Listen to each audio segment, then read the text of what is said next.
I'll deliver on that title. On this video and every single video you watch next, try to find everything wrong in the video and get angry so that you're being monetized to your fullest potential.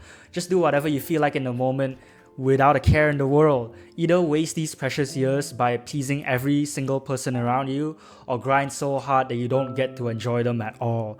Lock yourself in your room 24/7 and stay away from your parents. Try a lot of new things but never take any time to reflect on them. Stay inside and don't go out into nature, because when you picture a depressed person, you always see them inside, right? So you want to be like that. And always make sure to sleep less than 6 hours a day too. And ensure that you wait for inspiration before starting, because you need motivation to start, right?